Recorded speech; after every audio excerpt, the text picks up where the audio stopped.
Thank you so much for joining us today. My name is Heather McGinnis, and I use she, her pronouns, and I am the Public Health and Government Liaison here at North Sound ACH. And thank you for joining us this morning for our Advancing a Just and Inclusive Culture series. Today we'll be talking about exploring vital conditions, specifically looking at meaningful work and wealth. So let's start with our land acknowledgement. We begin by acknowledging with humility that the land where we are today is the territory of the people of the Salish Sea. Their presence is imbued in the waterways, shorelines, valleys, and mountains of the traditional homelands of the Coast Salish people since time immemorial. Thank you, Stacey, for putting that in the chat. And thanks everyone for continuing to introduce yourself in the chat. It's great to see so many of you here today from so many different places. So if you haven't already, go ahead and put your name, pronouns, and organization in the chat. Thanks, everyone. Just a couple of housekeeping items. If you are able to turn your camera on, it's great to see your face. Stacey will be monitoring the chat box. Thank you, Stacey. And if you have any questions or need any tech support, Natalie is available. You see her little tool icon by her name. Thanks, everybody. And I want to invite you to engage in the chat throughout the session today. There are a lot of us on the call, so it'll be a little bit challenging to have everybody unmute themselves and talk, but please utilize the chat if you have questions or comments or interesting links you want to share. Go ahead and go do that throughout the session today. So today we will be talking about a brief refresher on our network learning approach. And we will be talking about the Vital Conditions framework. We will have some wonderful guest speakers to talk about that, as well as a panel discussion on the vital condition of meaningful work and wealth. And we'll have some time for some breakouts to discuss and reflect on what we heard today, and then we'll close us out and talk about next steps. So I will kick it over to Liz to provide some context for us, place us where we are in our learning series. Great, thanks so much, Heather. And it is nice to see you all, even though someday we'll all be in a room together. It'd be pretty amazing. I'm Liz Baxter. I'm the CEO here at North Sound ACH. And we're going to add a link in the chat box in and amidst your introductions, just for anybody who's on the call who hasn't had a chance to look through the commitments that have actually been a part of forming the Collaborative Action Network. Because I know that some of you see everything that gets signed and not all of you do, but really this network is formed around some shared agreements around beliefs, the kind of learning approach that we're taking, and some pretty deep commitments to using targeted universalism as a framework, trying to advance equitable well-being, trying to create a region where everyone feels a sense that they belong, and understanding that those things are not just aspirational, but that they take practice and some intentional work to make that occur. And this monthly gathering is really an attempt to bring everyone together who has joined this network. And beginning this month, the doors are open. So you're going to start seeing new organizations and new people joining these monthly learning sessions. And so we have just a lot of gratitude for those who have made these commitments. And it includes a commitment of time to kind of learn together, find actions that we can take together in ways that we can actually make some meaningful and deep changes in our communities. So I'm going to turn this to Xenia Junkier. She's going to talk a little bit about just the topics that are happening across the sessions. And thank you. And I hope to hear from you throughout this session and in between sessions. Xenia? Great. Thanks, Liz. And thanks, Heather, for kicking us off. So yeah, I wanted to remind folks, you've probably seen my face now a little bit. I'm a new North Sound ACH team member and lead for the equity cohort. And as a reminder, our last session was around specifically, it was beyond land acknowledgement, stewardship, decolonization, and reconciliation. And so as we're getting ready to move into the conversations today, I'm hoping to just remind remind folks about the lasting impacts of colonization that we heard about in our last session. We also learned about powerful examples of reclamation, land back, and land return. And as we reflect on these legacies that we've inherited and actions that we can take moving forward to create new legacies, I think it's just so important that we think about, and as we're talking and as we're talking about meaningful work and wealth, how can we situate our work within the acknowledgement that we are on stolen land? How practices around financial security often include aspects of intergenerational wealth and home ownership, the accumulation of resources that only certain communities have access to and others are actively kept from. Then how do we reconcile this wealth building framework in the ways in which Native Indigenous populations, Black folks, Latinx communities, and other communities of color continue to face structural barriers to accessing wealth due to continued legacies of a country built on foundations, practices, and principles that are not rooted in belonging or liberation for all of our communities? So I'm really excited about today's work. I know that the folks who've been doing this work have been thinking about this for a long time. And so my hope is that as we move through these network learning series, we can remember the themes that we learned from the other series and use them as a framework as we move forward. I'll send it back to you, Liz. Thank you. So one of the things that I wanted to also do is just when it is that we got introduced to this framework around the vital conditions for well-being. And it always makes me think about the last time that we actually were in place together back at the beginning of January 2020. But we were introduced to the vital conditions in 2019. And as we were thinking about what happened after the Medicaid waiver was completed and how we actually think about our communities overall, we have embedded that in the work. And so some of the past sessions that we have done have included, and we always try to do like bringing in some national perspectives. What are people doing in other communities around the nation? And then really highlighting some of the things that are happening here. So you will constantly see this mix of national speakers and then folks who are here in the North Sound region doing that work, so we can see some really specific examples. And so past sessions have been around sustainable food, humane housing, mental health, well-being, freedom from violence.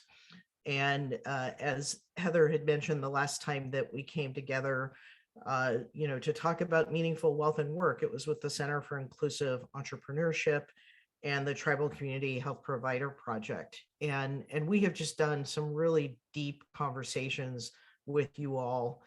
And what we are attempting to do is to take these shared beliefs that you see here on the slide on the screen and try to figure out how we can go from learning, discovery, exploring, to actually coming up with some collaborative actions that we can take together so that, the generation after us has kind of new legacies to build on, and we're not just holding on to the same conditions that have caused us strife and division within our communities. So Heather, I'm going to send it back to you, maybe to just kind of frame up today's discussion. And again, just thank you all for being here. Thank you, Liz and Xenia. All right, so today we are going to talk about the Vital Conditions Framework. And for those of you who have been part of our work together for a while, you may remember the 2021 last summer learning series on vital conditions. So I won't spend too much time on this so we can spend some time with our wonderful guests today and in conversation with each other. But briefly, the vital conditions is a framework for conceptualizing holistic well-being and the conditions that give rise to it. So it's a framework that helps us consider the properties of places and institutions that all people need all the time to be healthy and well. And it brings together the major determinants of health that you can see on the screen there. So a thriving natural world, basic needs for health and safety, humane housing, meaningful work and wealth, which we'll talk more about in just a moment, lifelong learning, reliable transportation, and belonging and civic muscle. And It is a really neat framework that I think really appealed to us here in North Sound and aligns with our work because it advances a collaborative cross-sector approach to improving community health and well-being. And it helps identify where and how to invest in communities to yield better results over time. So the part of the reason this is in a circle here is because each vital condition is distinct and indispensable, and together they form an interdependent system that shapes opportunities for people and places to thrive. So if any vital condition is denied or is otherwise unfulfilled, as we know, serious adversity can accumulate. And if you want to know more about the vital conditions, Stacey is going to drop a couple of links in the chat to our resource library that provides an overview of the 7 vital conditions for well-being, as well as a more in-depth document, springboard document called the Thriving Together, a Springboard for Equitable Recovery and Resilience in Communities Across America. And thank you, Stacey, for putting that in the chat. And just a quick note on how this relates to our work in the North Sound as part of our collaborative action network. We do have one of our cohorts is specifically focused on vital conditions, and it's launching actually tomorrow is our first meeting. We're very excited to join together and start talking about what we want that work to look like. The cohort has 3 focus areas based on the vital conditions framework and partner input. So food security, which comes out of the basic needs vital condition, meaningful work and wealth, and humane housing. So without further ado, I want to introduce a guest speaker who can tell us more about what it looks like to bring the vital conditions framework to life. So thank you so much, Becky Payne, who is Executive Vice President for Ripple Foundation. Thank you so much for joining us today. We're really lucky to have Becky here to speak about her work. And I'll let you introduce your work and tell us more about it. Thank you, Becky. Thanks, Heather. And I just want to say, I think I'm the one who feels lucky to be able to join you all. I've heard about the work of this coalition, which doesn't even begin to approach, in my view, the magnitude of the work that you all are embarking on for years now. So it's always just a treat to kind of be on the side bearing witness to these conversations. So thank you for the invitation. Elizabeth, you can go ahead to the next slide. Really, I know that you all are steeped in the framework of vital conditions, but one of the things that I wanted to talk about that Liz and Heather asked me to speak to was just making sure that I can help orient this in relation to other existing frameworks. And one of the things that Heather mentioned was the springboard, the Thriving Together springboard.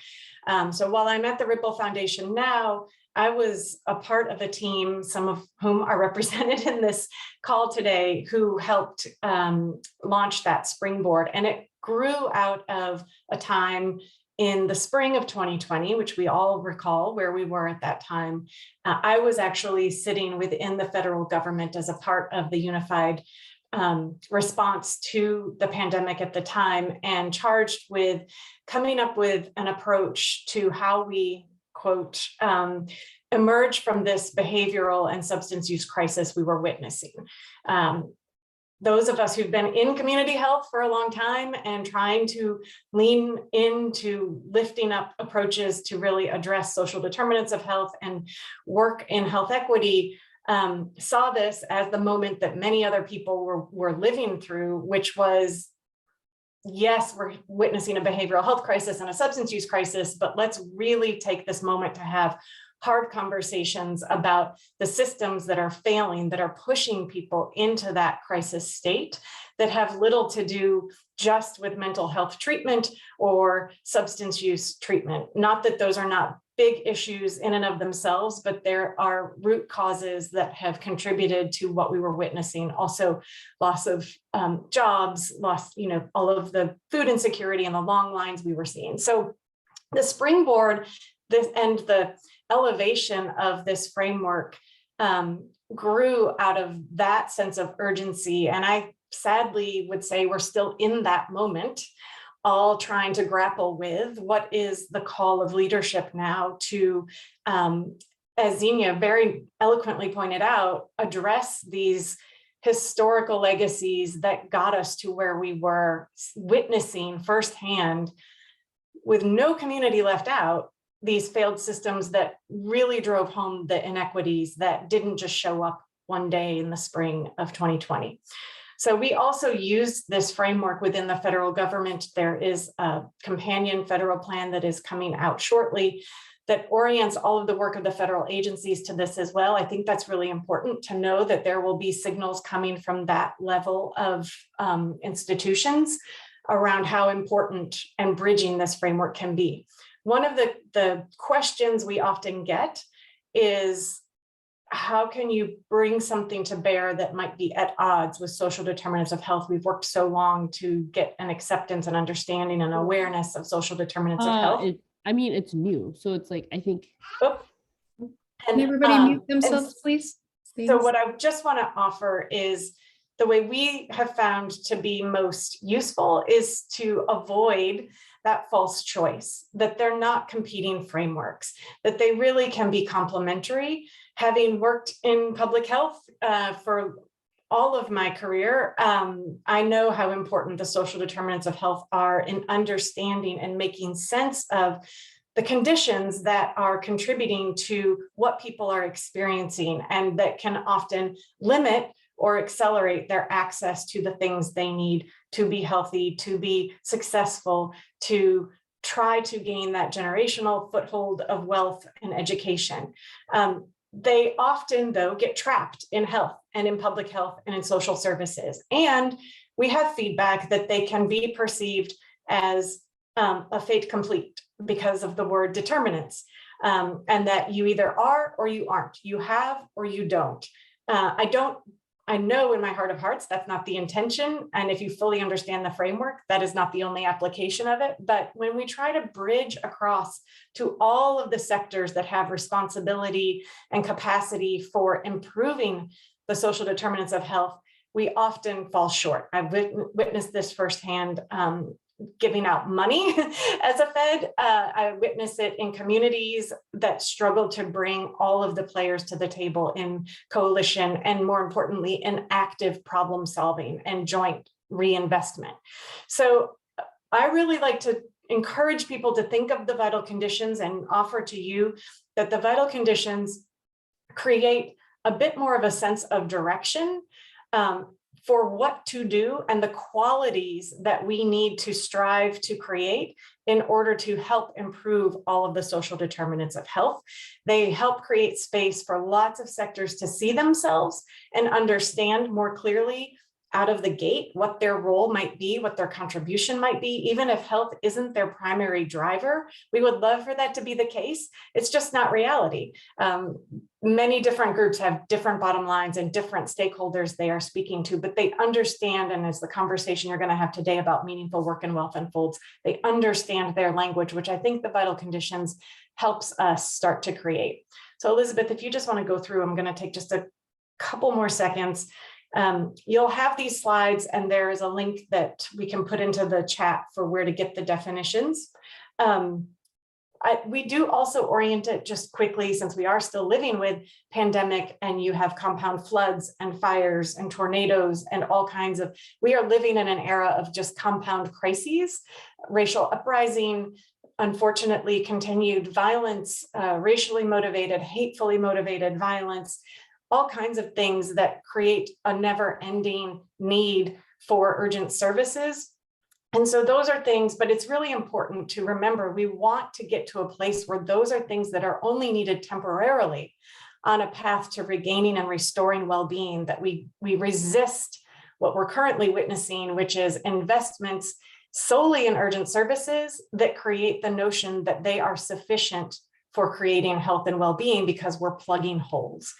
Go ahead to the next slide, Elizabeth. So I'm just going to finish with a note on the importance of belonging and civic muscle, and to say in the wheel diagram, it is at the center very intentionally, and bridging off of the conversation you had around legacies and turning the arc toward a different future. It is critically important that you also think about belonging and civic muscle as a critical capacity unto itself that must be built and intentionally given weight because it is only through building belonging and civic muscle within your community, within your coalition, that you accomplish two really necessary conditions.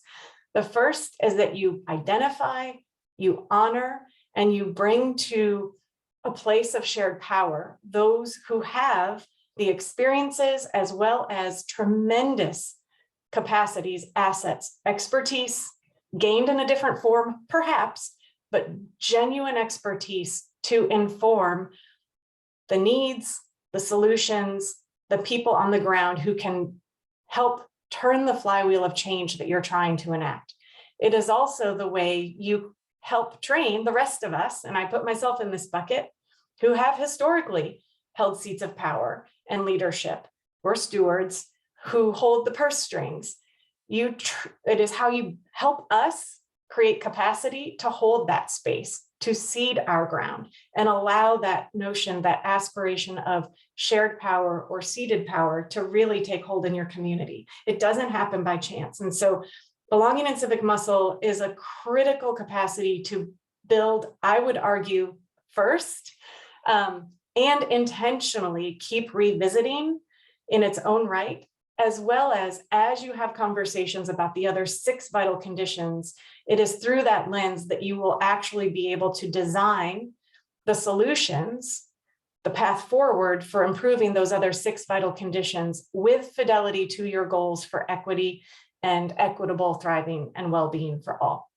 So I'll stop there. Again, you all are savvy with the frameworks. You've been in deep conversations, but my point is really twofold. Keep belonging in civic muscle at the fore and intentionally work to keep building it, and question yourselves if you are doing it with the kind of strength that is required in order to change that future arc that you're intending to, and to avoid the false dichotomy that it's one framework over the other or pitting them against each other, that there's room for all. Some resonate better with others, and it's a bridging, hopeful, action-oriented framework that allows us to accomplish our aims in improving the social determinants of health.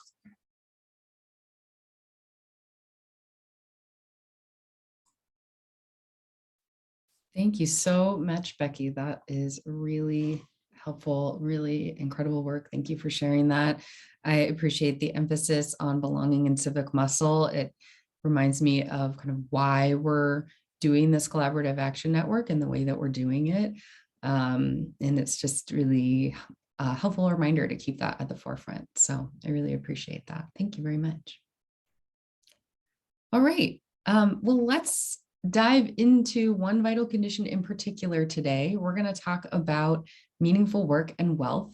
And I'd like to do a little grounding before we invite some additional guest speakers to be on a panel to discuss this. So as we all know, there's a really strong connection between poverty and health and well-being. So personal, family, and community wealth provides the means for healthy and secure lives, which includes good paying, fulfilling jobs and careers and financial security that extends across the lifespan. So beyond the importance of earning a paycheck, meaningful work really lifts up entire families and communities. Meaningful work can look really different across communities. Wealth shapes living standards, not only for people today, but also for future generations. And so I really wanted to emphasize this point here. There's a reason why it's meaningful work and wealth, is that it's not just about employment. It's really about looking at systemic issues of generational wealth versus generational poverty, and the ability to build and afford assets like owning a home or a computer or a car that allows people to participate more fully in work, school, and community life. And throughout all of this, of course, it's important to have an equity lens. Who has access to meaningful work and wealth, and why not? And what barriers are there historically or today? So as I mentioned previously, meaningful work and wealth is a focus area that is part of our Vital Conditions Cohort.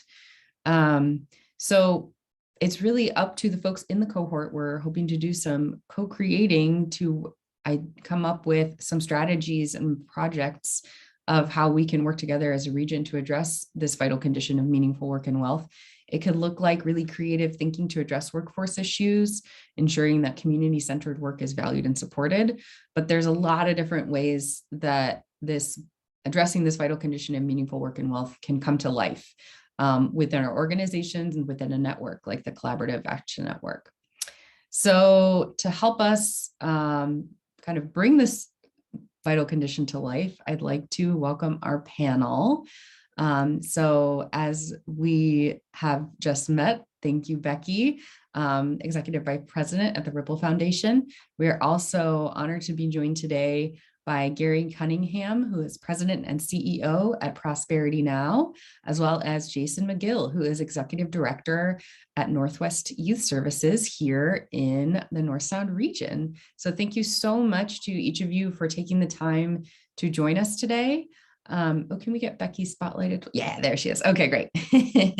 Wonderful. So I'll let each of you do kind of a brief introduction of yourselves and the work that you do, and then we'll get into some questions. But if you just want to briefly kind of say who you are and what your organization is, that would be really great. Let's start with Gary. Well, thank you, Heather, and I am so glad to be here today. And thank you, Monte, for inviting me as well.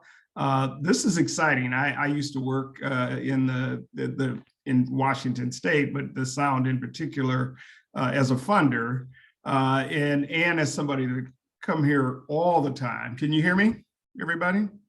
Okay. And so, one of the things I do know is that folks are on the ground in these communities, folks like yourselves, trying to make a difference in a lot of complexity. And so I'll introduce myself, but want to get into that and dig into that to be helpful to all of you as you work to make a difference for everyone in your community. But as Heather said, I'm Gary Cunningham. I'm President and CEO of Prosperity Now. We are an organization that is based in Washington, D.C., but we're a national organization. We work at both the national level and the grassroots level to build an economy that is just, fair, and free from structural racism. From working on baby bonds to affordable housing pathways to overhauling our tax code and much more, the solutions we are championing at Prosperity Now are systemic. We're really broad enough to make meaningful change and deep change within the society to get at these deeply rooted issues and really trying to build room for transformation of our economy so that everybody, no matter who you are, can fully participate and live up to their full potential in America. And so we work, and I'll get into this, we work on projects in 30 cities across the country, helping nonprofit organizations build their capacity and their leadership. We work on issues of policy, for the child care tax credit, the PPP, and other issues at the federal level. And then we work as a backbone organization for a number of organizations, including CDFIs, Community Development Financial Institutions, and others. We do facilitation, technical assistance. We're all over the place, really, but we're really what we call a think tank and a do tank. So we don't only just sit around thinking about things, we actually do things with communities, with folks. We believe the answers to a lot of these questions reside in your community, that they're not coming on high from somewhere else. So just to give you that little introduction before we get into this great session. Thank you. Thank you, Gary. Jason, would you like to introduce yourself? Yeah. Thank you so much. Good morning, everyone. It's nice to see some familiar faces out there. Again, my name is Jason McGill, pronouns he, him, and I am the Executive Director of Northwest Youth Services, which is based in Bellingham, Whatcom County, but we serve youth and young adults experiencing homelessness between the ages of 13 and 25. And we have services down in Skagit County, Island County, and obviously Whatcom County. And I've been in this role now for about a year and 3 months, and still relatively new to this community, but it feels like I've been here forever. Came up from Seattle, and I'm also from the East Coast, Gary. I don't know if you know that or not, but the DC area. But before I get into anything else, I also wanted to bring with us, as you all are aware, the Buffalo massacre that occurred over the weekend. And when we talk about vital conditions, we also need to remember what's actually happening now in our country, and not just not just in our individual communities, but throughout. And yet again, we experienced another race bait, just massacre and just like ridiculousness. And so again, when we talk about belonging and all of that great stuff, right, we still have a lot of problems that we need to address now. And it's really important. So yeah, and I'll just stop there before we get into some of the questions. Thank you, Jason, and thank you for centering that. I really appreciate that. And I also want to thank you for kind of bringing some local perspective for us today. I think that's going to be really helpful for us to kind of think about what this can look like today in our community. So thank you. So since we've already been introduced to Becky, thank you. I think we'll dive right into some questions. So this question, I think we can start with Gary and then open it up to the other two panelists. How do you address the vital condition of meaningful work and wealth in the work that you do? And how do you incorporate the framework of targeted universalism?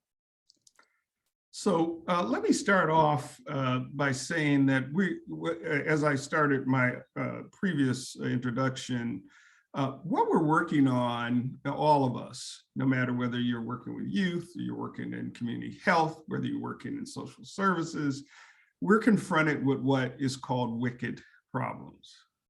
And wicked problems really are, there's no common definition of or agreement on what the problem is. There's clearly no agreement about how you intervene and where do you intervene. And people of goodwill have been attempting over a long period of time to address this issue of wicked problems. And part of the reason they call them wicked is not wicked in the same way as you mean evil. They're wicked because you have to repeat solving the same problem over and over again. So we've been working on, for example, social justice in this country, I'd say since the beginning of the country founding. We've been working on these issues and have had some success and not so much success in many areas, in part because of great divisions about what is the problem that we're trying to solve for and what are the remedies that we're trying to solve for.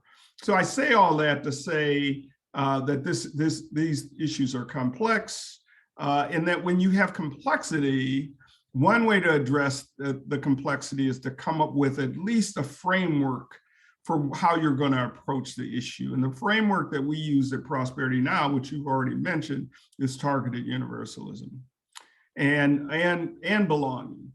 And so why did we land there? We spent a lot of time thinking through how we're going to address these big problems. The wealth gap between people of color and whites in America is huge. Meaning it's in the trillions of dollars. The gap is that big. In fact, we did a study on African Americans at Prosperity Now and found out that it would take over almost 250 years for African Americans to equal the same wealth that whites have today. And similar for Latinos and indigenous folks in this country.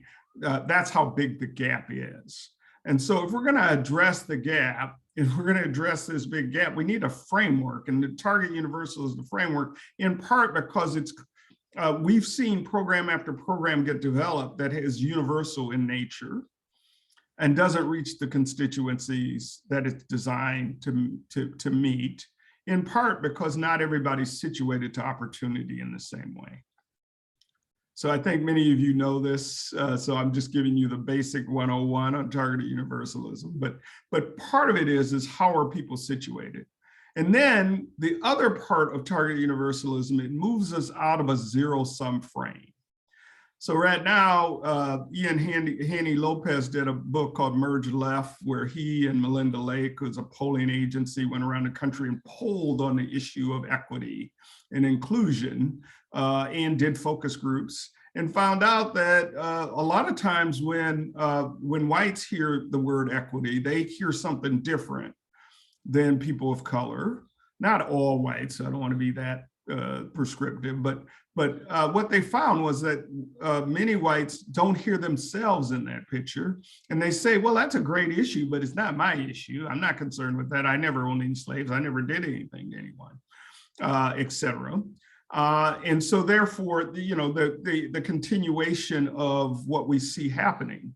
And in fact, Robert Putnam, in his most recent book, Upswing, did an analysis of where African Americans were at in this country economically, and found out that we were worse off than we were in 1968. Well, what happened?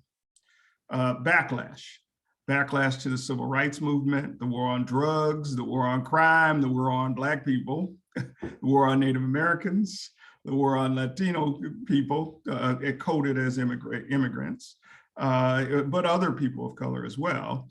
And this backlash continues to happen. And so one of the things we came to the conclusion, unless we can address the issue of backlash, we're going to be like Sisyphus. We're rolling the boulder up the mountain and rolling back down on top of us.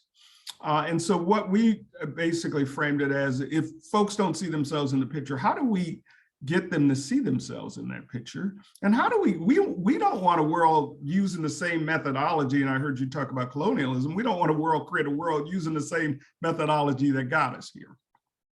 So we really have to flip the script and look at this issue from a different perspective, and that is targeted universalism. And you probably have all heard the kind of frame of, if we're all in the mall together, that some of us, opportunities on the third floor, and some of us can get to the third floor pretty easily, but others can't because of how they're situated. So if you're in a wheelchair, you can't take the escalator, you can't take the stairs, you need an elevator, right? And so you don't hear anybody say, don't build elevators, because we all benefit from elevators. But it actually, we've already devised a way to get everybody to the third floor. And these are strategies.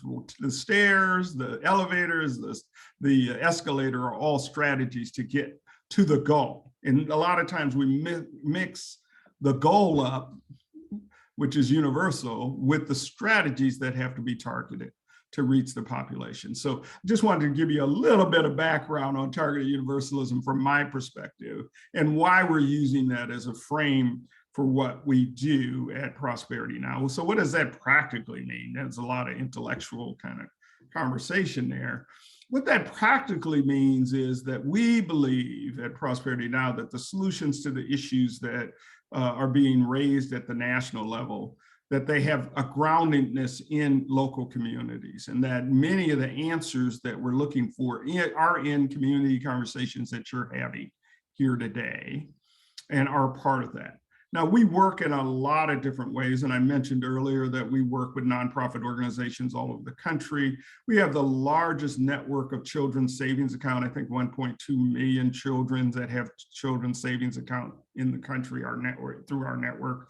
We have one of the largest tax preparation and Vita sites in the country. So part of this is working at scale to the problem, getting resources in people's hands, meaning real money, and then helping them think through how they're going to utilize those dollars in order to move themselves either out of poverty or middle class, et cetera.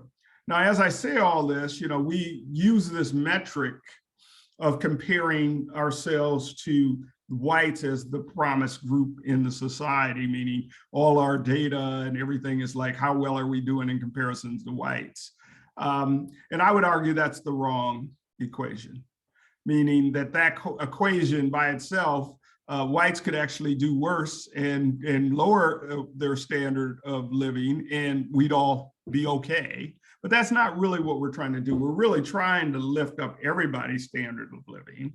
We're really trying to ensure that everybody can actually fully participate.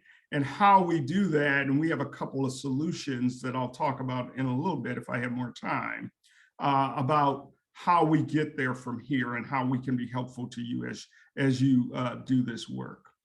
So I'll stop there, Heather, and get deeper in on real solutions as we have the conversation.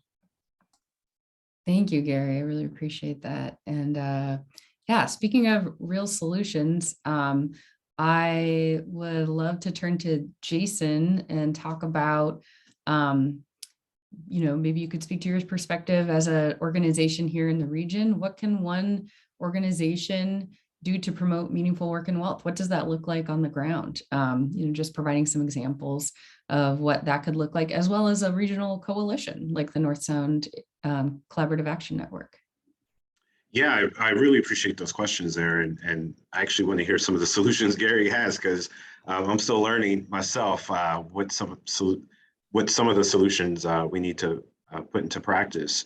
So I'll try to keep this brief here. From a local perspective, and for a nonprofit that serves folks who are in poverty, generational poverty, right on the ground, there's nothing intellectual academia about the work that we're doing. It's real work.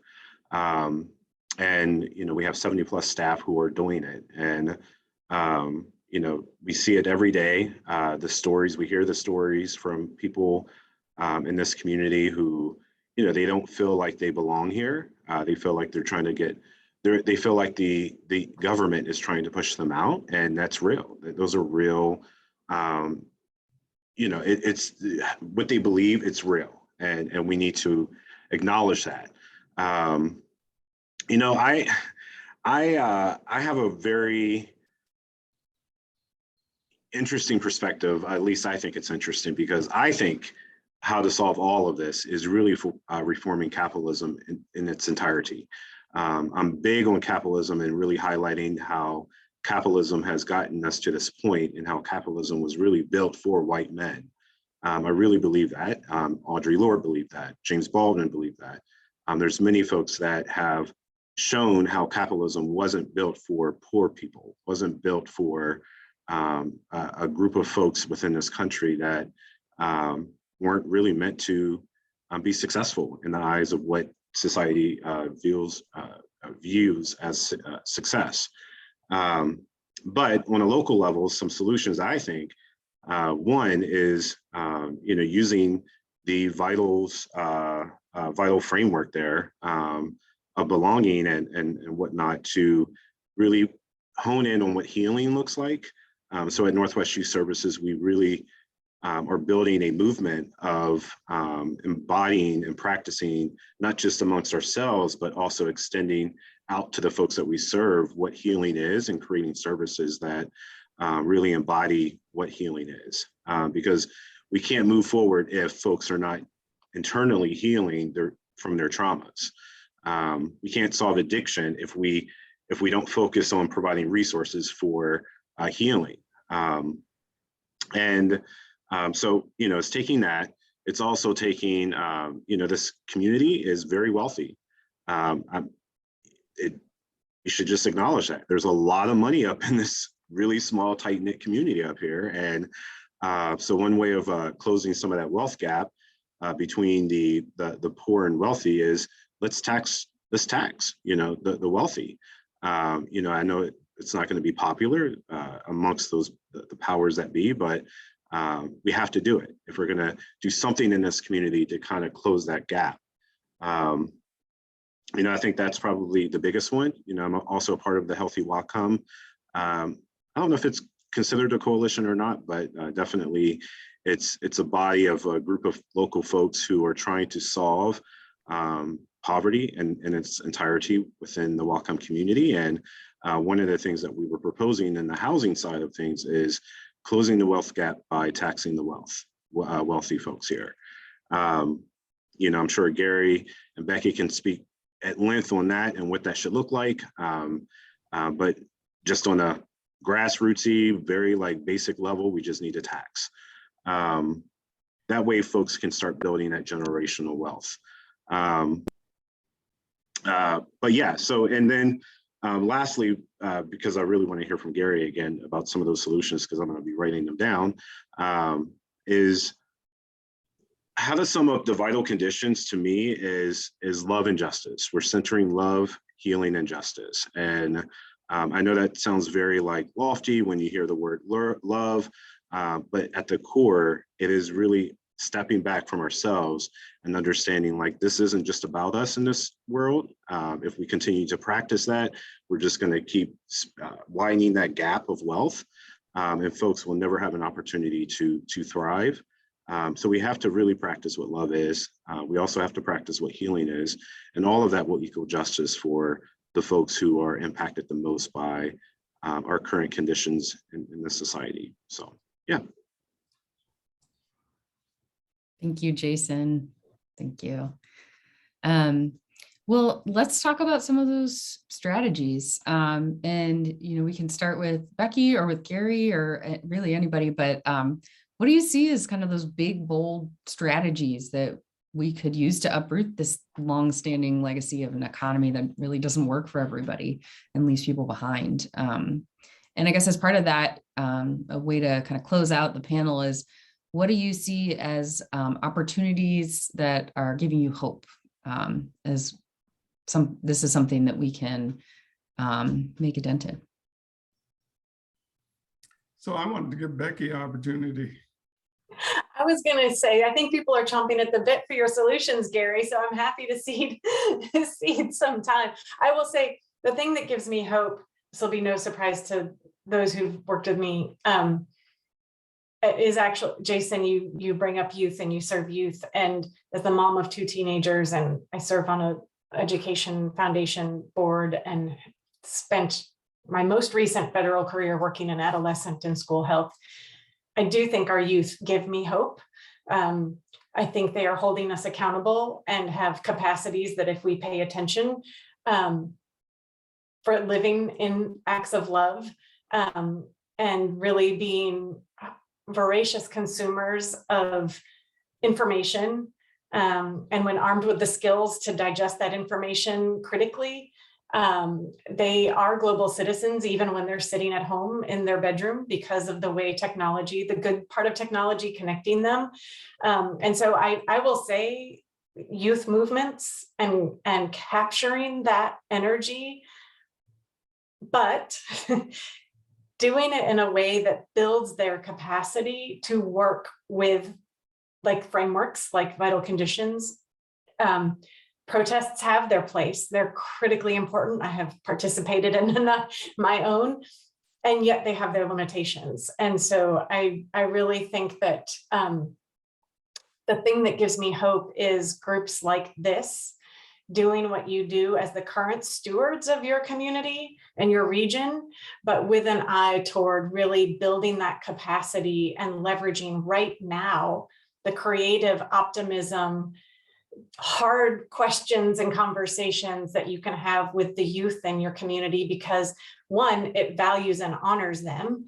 2, they have ideas that are not trapped by our years of being jaded in the systems. They see the jaded system. And 3, it is a part to me of economic redevelopment, because you can retain them in your community if they think they belong, if they are valued as having contributions to make. And so that's the thing that really is giving me hope. But I'm going to let Gary talk about his solutions, because I think that's probably the most powerful thing we all want to take away. Oh, I shouldn't have started that, obviously. Why don't I say this? Thank you, Becky and Jason. I think Jason started off at a point of reframing our capitalist system, and I think he has a point. There is work that the Business Roundtable has done, as well as in Europe. There's a whole lot of folks asking, what is the future of this system that we're in, and is it sustainable? Meaning these crises that we have every 3 to 10 years with the economy, the concentration of wealth at the very top. All of these are issues that impact our how we operate. as a society, and keeps the economic mobility, which is supposed to be the underpinning of America. The Horatio Alger story of the person coming from rag to riches no longer really exists. And in fact, our social contract, meaning the contract that I remember when I was growing up, was that if you worked hard, you did the right thing, you should be able to succeed and excel in America. And in fact, that is a broken contract. It no longer really exists for people, because when we look at economic mobility in the United States, Canada is actually doing a lot better job. A lot of European nations are doing a lot better job in terms of people that actually abide by the social contract actually being able to move up in our society. So yes, fundamentally, we need to restructure the system so that it works for everyone.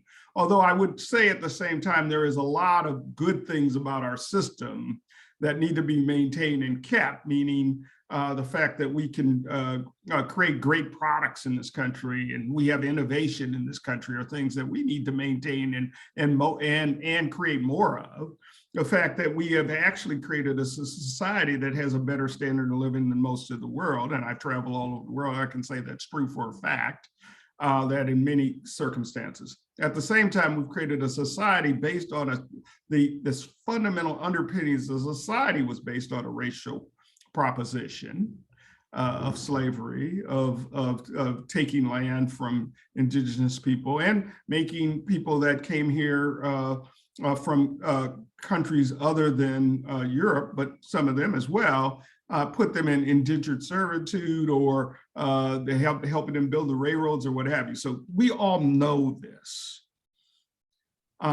So then the question becomes, okay, well, I can't wait for the revolution to happen, or, you know, if it's going to happen, when will it happen, et cetera. So in the meantime, what do we do? Well, we know there's several strands. One, the fastest growing group of entrepreneurs in America are Latino women and Black women.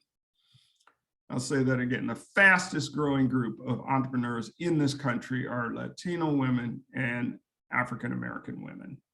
And that if we can harness that and utilize that, we can actually do something significant to transform this country. If they can get the access to the capital they need, if they can get access to the technical assistance and support, and if they can get access to the markets that they need, we can actually transform this country. So that's one thing that I know of. We've been working with the African American Alliance of CDFIs on strengthening how, and when I say CDFIs, I meant community development financial institutions, so that everybody knows what I'm talking about. But these institutions, which are mission-based lenders and technical support providers, can create ecosystems that actually can transfer wealth.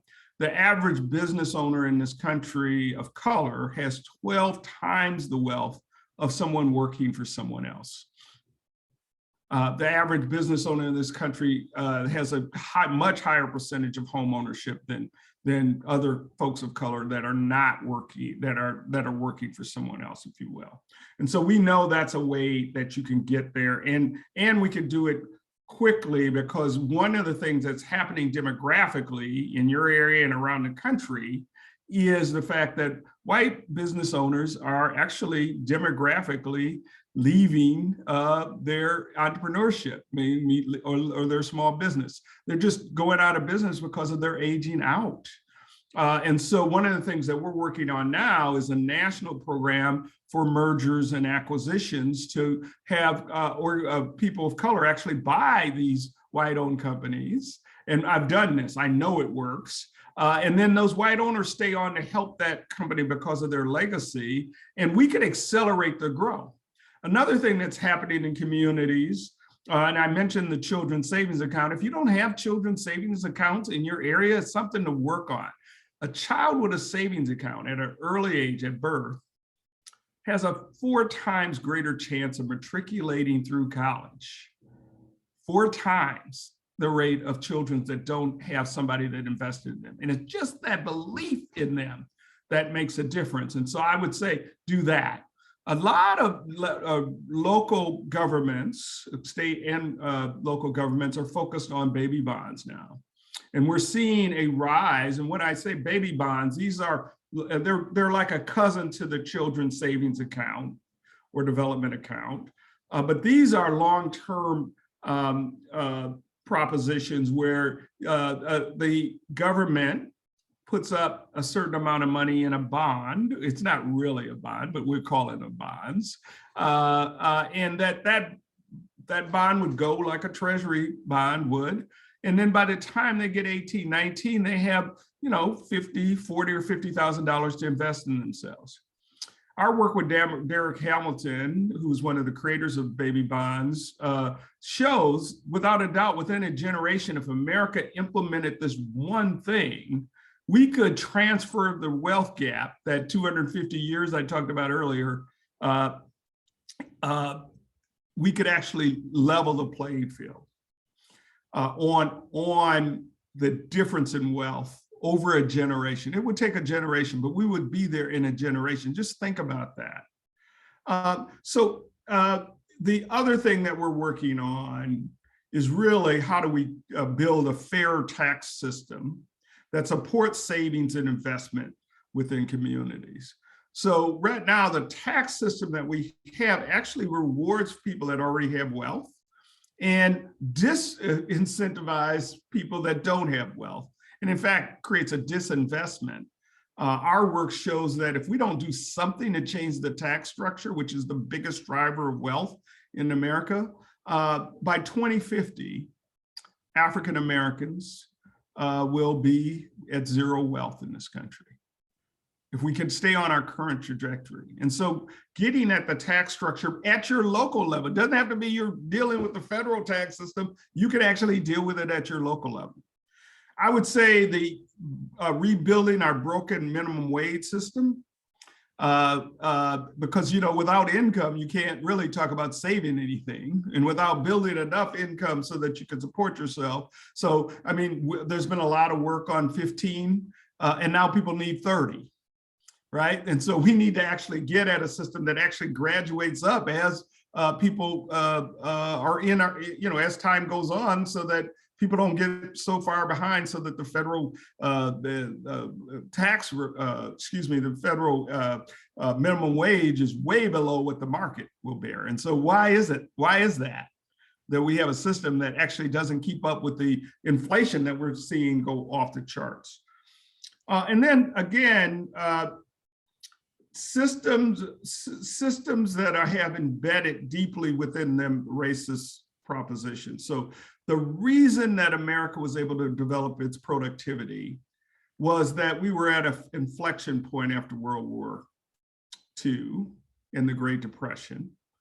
And we needed to actually boost our economy, and they created the New Deal. I think most of you know this. The New Deal created the white middle class in America. And now we need a new deal. We need a new deal that's inclusive of everyone. And so what I'd ask you to do is a couple of things. One is, don't approach this as a zero sum. Approach it as a holistic way to address this. So when you're taking into account the situatedness of people of color, also take into account a situatedness of white people. And I know for many people of color on here saying, well, why should we do that? What's that about? They've already got benefits and privilege. What we want to make sure of is that we take into account their situatedness, so that we're not using them as the benchmark. We're using the universal goal as the benchmark, which is everybody doing better, not just people of color doing better. Now that's, you know, counterintuitive a little bit, but what it will do is open up the door for new conversations and a different way to approach this issue. Right now, America, in your communities, the question that I would ask each of you is, what are you doing to bridge as opposed to split? So we're really good at splitting. You say something to me and I don't like it, and I'm going to take it personally, and I'm going to go to the wall on you. Right? What happened in Buffalo is a clear example of splitting at its highest level, Buffalo, New York. And so what we need to actually work on, and if we take, for example, the GLBTQ movement, they were able to shift their message from a message of just focusing on social justice to a message of talking about love. And I'm bringing it back to where Jason was at, because I believe he's right. That unless we actually start reframing the message that we have, we did a poll a year ago, and please let me know if I'm going too far, but I'll stop here. We did a poll with other, Prosperity Now and the Other in Belonging Center did a poll in 2019, as right after George Floyd, might have been, I'm sorry, it's 2020, right after George Floyd. And what we found was that we looked at police violence and belonging, and then we looked at economics of what do people think need to be done. And what we found was only 20% of whites thought anything significant should be done to address the conditions of African Americans and Latino people in this country. Think about that, 20% of whites. This is after the revolts and et cetera. So unless we can address that, we will be, as I said earlier, Sisyphus moving the boulder up the hill. And so opening up the door for authentic conversations, some real truth telling is also important for your community. So people can actually come together and understand that we all have the same conditions and the same problems. We're all trying to get to the same place. Thank you. If I might just add on to that just briefly, because I know you want to get to the next topic. It's meaningful work in wealth. And I think it's really important to keep the meaning part as well. Whether the minimum wage can, if we can get it to 30 or however we get the wealth part figured out, there's also a real crisis in terms of dignity of the work that we have that overwhelmingly overburdens largely BIPOC women. And we are involved in an exploration right now to understand what conditions need to be created to shift regional dialogues around how we value and bring dignity to, as we're defining it, the broader care economy. So not just hospitals and health systems, but the broader constituency that serves our care economy, caregivers, some paid, some invisible, some unpaid, that are largely, as I said, BIPOC women. And in conversations with them, of course, the financial aspect is a huge piece, but there is also a complete devaluing of some of the most essential, I would argue, love-based fields in our communities and in our society. And so I think it's really important that you have conversations, hard conversations, as Gary called for, about what do you value in your region and how do you pay for that valuing, and not just financially, but really bringing those workers into conversation about their agency in setting their hours, in setting their conditions, in having a path toward ownership or sharing in the wealth that they are creating for the systems within which they work. We are trying to understand the conditions that need to be created to both foster those conversations and create capacities within leaders who currently hold the gatekeepers, but really with a deep understanding of the dignity that we've lost and the valuing that we've lost on the people who we are really riding the backs of in so much of our work. When any of us get sick, we need those individuals who clean our rooms, who cook our food, who follow us home, who care for our parents in long-term care facilities or in our home if we have the luxury of that. And we find that it's not just their financial capacity, but the dignity of their work and the fact that they don't have access to insurance. They are also users of the very system which they are propping up. And the care of all of us is intertwined, all of our well-being is intertwined with how poorly or well we are treating the least among us in that economy. And so I just don't want to lose sight. I'm not suggesting we have, but it's meaningful work and wealth for a reason. And meaning can come in all kinds of ways. And there are acts of service and love that are not valued right now in our communities that overburden specific populations that don't look like me. And that's a conversation that you could very much be having locally to lead. You know, we will be watching and learning as you go to figure that out. And I just wanted to say that it got put in the chat. We did a little analysis using our scorecard of the area that you're working in. So we wanted to give you something that would be useful that you could use.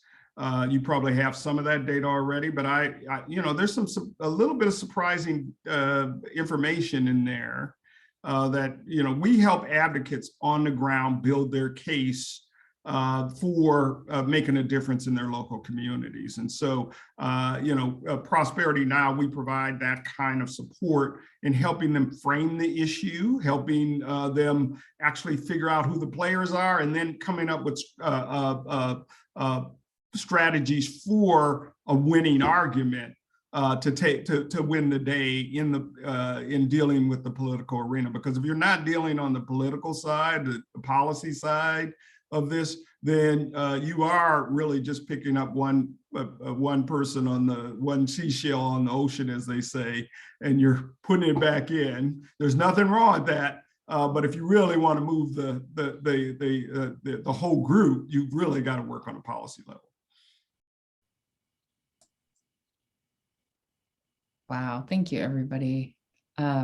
Jason, do you have anything you want to share about big ideas, opportunities, things that are giving you hope here at the local level or beyond? Yeah, I appreciate that. Because I never answered that. What gives me hope in this community is the fact that we do have a coalition like North Sound that's out there shaping or manifesting a collective love warriors, is how I like to define it. And I believe that this community is primed and destined to create that transformative change that we need to have. And that's what gives me hope. Another thing that gives me hope is when I do come into work and I see every day, every morning, folks sleeping outside of our building here, is going out there and asking them, you know, how are they doing, and whatnot, what do they need today, and things like that. And the fact that they are still there, in the sense of like they're not harmed, you know, they're not like off somewhere where we don't know where they're at. They're right there in front of us. That gives me hope of knowing that they're still with us and they're trying. You know, our community, you know, the broader community might not see that, but we do see it here at Northwest Youth Services on a daily basis, and that's really important, is knowing that they are still with us and that they're not out there trying to harm themselves, to just give up, or anything like that. They're still here, and which tells me that we can do something if we all come together and figure this out and work together. And I know North Sound is doing that. Northwest Youth Services is doing that. Prosperity is doing that. The Ripley Foundation is doing that. You know, and that gives me hope for our community to continue to push for change that's necessary. So, yeah. So if I could add a couple more, thank you, Jason. I just want to, if you're all right, Heather, just to add a couple of things that I left off. One is, we just did a study last year on low wage workers. And what we found out was that most of them leave their jobs because they have some kind of emergency happen. And they have no emergency savings to lean on. And so they end up being out of work for, you know, for their car can't start, or they have other issues. And one of the things that we're pushing pretty hard is this issue of sidecar savings, where corporations or companies or who they work for can actually put aside money for them to have emergency savings that gets matched. And the reason that we want to do that is to increase their quality of work so that one, they don't have to worry about it as much. We're also doing a similar program called mortgage reserve accounts, where a lot of people that get displaced from their housing gets displaced because they don't have enough to maintain the maintenance on the house, or they don't have enough to pay the taxes on the house, and they end up losing the house, given that in places where gentrification is happening, the property values are rising beyond what they can maintain. And so we've actually done a national demonstration project that really has determined that if there's a certain amount in their account and then they can actually match that, they actually can stay in place. And the savings, of those of you that work in housing know that keeping somebody in their house versus them moving out, et cetera, the costs are exponential. And so those are a couple of other things that are practical, that there's not a lot of divisiveness in terms of the political divide on some of these issues with regards to emergency savings, or working on getting Californians just increased. I think they put $2 billion into children's savings accounts as an example. So these are things that can happen. And by the way, your area in the country actually is well known for doing some of the most progressive stuff in the country on changing the dynamics for low and moderate income people. So you all should be proud of that on the one hand, but not rest on your laurels because of that. So it's people like you, the people in this audience, the people that came before you, that actually have made a huge difference in setting some national policy on what happens. So the work you're doing here actually has the potential to change not only the lives of the folks in your community, but the lives of the folks in the country nationwide. And what if the North Puget Sound was the place where people said, well, if you want to talk about people that actually have figured out how to bridge, go there. I mean, isn't that the reputation you would like to have? I mean, that's what I see coming out of this work that you're doing right now. So that's my hope.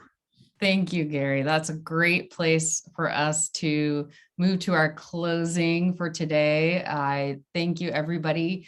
We were this was such a great conversation. So I really appreciate all of your perspectives, and I'll turn it over to Liz to close us out.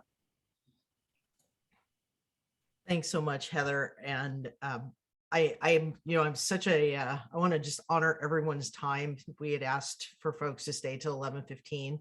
And so, Gary and Jason and Becky, if you're willing to stay on for any few minutes after I just kind of close this up, and anybody wants to stay on, that would be amazing, because I hate interrupting this discussion. But, there are a couple of things. One, Jason, I just appreciate you bringing what's happening in Buffalo into this conversation, and mentioning George Floyd.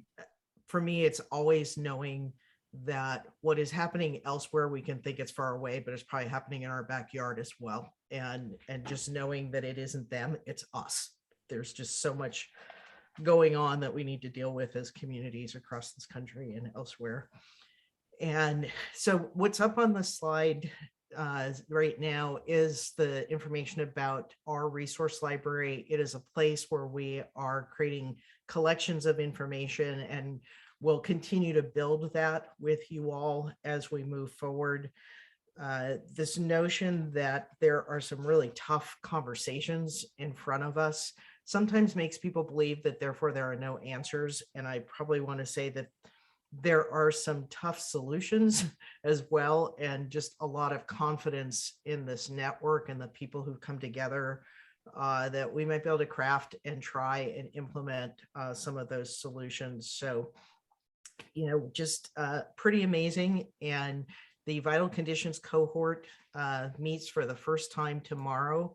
So I'm going to perhaps use my prerogative and power and just wonder, Gary and Becky and Jason, if you're willing, if that cohort wants to come back and continue some conversation with you, your interest in being connected there, because that's really where some of the jumping off points and some deep dive conversations will occur. We do have a survey that gets sent out to everyone. I think that the link is going to get put also here in the chat box, but it'll get sent out to you in a follow-up email as well. Our next month's topic is around racial justice. And so again, we'll be blending this notion of some national perspectives with some local leaders to help elevate that for our entire network. Cannot thank you all enough for spending time with us. We're going to be sharing resources with you between now and next month's session, and hoping that we can continue to do this kind of deep dive learning and looking for opportunities to do work together. So with that, I'm going to thank you all, and those who need to jump off can. And if there's anybody who had questions that we didn't get to in the chat, or who would like to continue a conversation in some way, just want to open up that door. But I just know so many people like carve this in their calendar and then need to jump off. Jason, Gary, Becky, I'm just curious if you had any questions for each other. You know, just there's so much that I know you had to truncate and kind of do in a shorter period of time. But, you know, I mean, I appreciate getting the scorecards for our region, and just wonder like where you've seen like some communities doing work that has resulted in some transformative change that we should be like checking out what's happening in Connecticut or Rhode Island or Minneapolis or somewhere. Just other things we should be looking at. Yeah, Liz, thank you so much. I had a question for Gary and Becky. One goal that I would love to achieve here at Northwest Street Services before my time is up here is how do we, and maybe this is like a discussion that we can have offline as well, but I would love to create something that's building wealth for individuals who are experiencing homelessness, to where we are getting them housed, but they're earning equity within that house or that apartment or whatever. You know, I can go deeper into that, but just in a nutshell, like if there's any response to that, like how can we still build wealth for them when they are first getting housed, and then, you know, while we're maintaining their housing and stuff like that, to where they're earning equity, not through renting. Like you know, right now there's subsidies and things like that that folks are getting, but that's solving nothing in my opinion. So how do we shift that to they're actually owning a portion or all of their unit until they're ready to get out of the system or something like that? Becky, do you want to start there? Go for it. I can't say I know of models where that exists. I think my response to both that question and Liz, your question about other communities would be to remember that we've never had a moment exactly like this. We've had the racial injustice, inequities, structural systems that our wealth has been built upon have existed since the beginning of our founding.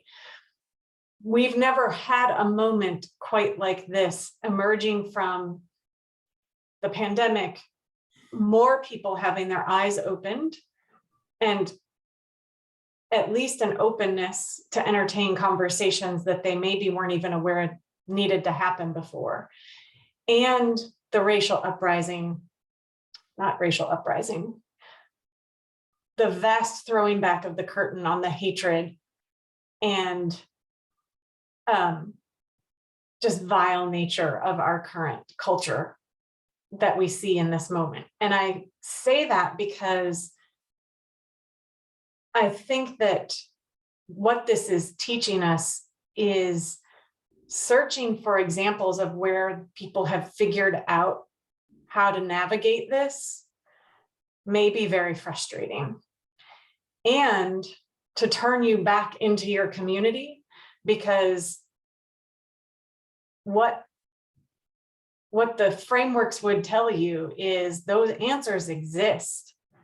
The people with the solutions haven't been given the platform to help take their solutions to scale or to design the removal of barriers that are for them. I think oftentimes we identify barriers by a bunch of us who sit in the system saying, I keep getting this question, or I keep getting this banging my head against this wall trying to serve this client, versus really understanding, I think, Jason, to your point, the person who is trying to get into a place of housing security long-term and turn the arc toward equity and wealth. What is it that they would tell you is meaningful for them to build equity and wealth in? And I don't know the answer to that. I guess I'm just encouraging you to see yourself as probably on the leading edge of a lot of this, and that the solutions, I am convinced, sit within your community locally, but it's how you structure those tables and how you really, really work to bring not just once in a while voice, which I know you don't do, but the agency of those who have creative solutions, given your local context, is I think, the missing piece. And I want to tie perhaps, because Jason, I think that there's actually an example of what you were asking about at Lummi, where they're within the Chelangan Village. I believe that folks can actually build equity within some of the housing that's being created there that is transferable equity, even though they're in housing that's there. And so I want to connect you, because I think there's some interesting things there. And, and then I go back to Jason's comment about tax the wealthy. And I think of these tsunamis of cash that have come to states, counties, cities through the last 2 years, through the COVID pandemic. And the people who are making decisions about how those funds get used are the same exact people who were making decisions 3 years ago, 5 years ago, 10 years ago. And for me, it's still, so how do I get people like Jason to be part of the decision about how those recovery funds get used, as opposed to, and again, this is not a reflection that I want to bash any of these groups, but to have city councils and county commissioners making decisions about recovery is not a reflection on we're going to help everyone rise. It's really a reflection on continuing to build in the same broken system. And, I just look at, we have had unprecedented times, and we've had unprecedented federal investment. So how do we change where those dollars go, and who get to decide how those dollars get used? And because it just feels like there's an opportunity there where we may have some counties who are awash in cash and don't know what to do with it. I just want to go, we've got some ideas of how you could do things that will benefit the counties. I mean, I just think it will help them immensely, and it will change the direction of where some of those funds go. But so I think on your question, Liz, thank you, Jason. There's a thing in this country about who deserving poor and non-deserving poor. And so, and we've categorized them by who's in the circle of human concern, who's not in the circle. And homeless people don't have a great lobbyist and constituents that other issues have, like sports stadiums, where we're putting, where do we put our value and our resources? I've worked on this issue of homelessness for a number of years when I was the director of planning and development for Hennepin County in Minnesota. And part of the struggle is one, what is the local zoning and the local codes that maintain the housing structure system the way it is? That's number one. Number two, the solutions that we've tapped into, which are some good solutions like housing, community housing, land trusts, is one way, and they're now have developed ways so the owners of those properties can get actual equity in their places that they're in. but none of them at the scale of the problem and the magnitude of the problem you're getting at. They're great solutions. I was just in Portland. I was in Portland before the pandemic, and I got a tour of what they call their tiny housing project, where they have these little bitty houses for folks that they actually own. It was impressive because some of them were really nice. I would move into one myself, but that isn't at scale. So when you have 40% of the property in the country owned by 7 or 8 people, you end up with these crises that are not really crises. They're man-made crises, meaning there is enough resources in this country for everyone to do well. But we've created these conditions by which low-income people, particularly the lowest income is who you're talking about, very difficult to build wealth in a structure in the society that we have today. I worked on the Keep Siegel case, which was a national case on Indian people being basically farmers and ranchers not getting what they were deserved from the federal government, and they won a big suit. But what we also found in the distribution of those dollars was that if the structure in Indian country is all the banks and all the money exchanging is outside of the nation, then the system maintains itself. Right. So even if you get money in the door, it goes out the door. And so we need to create those other structures that will support homeless folks. And I have the same situation here in DC that you're seeing in your area. And it's ridiculous. It's not, there's not enough resources to actually support those folks. Pardon me. So I would say that organize is part of the solution to what you're talking about.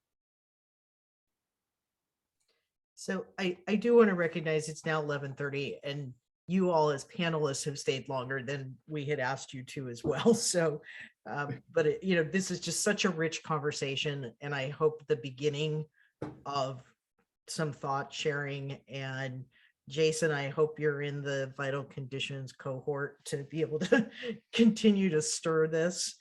And, just thank you all so much. Just appreciate your time, appreciate the generosity of ideas. And, as you can see, we've still got folks putting ideas there in the chat.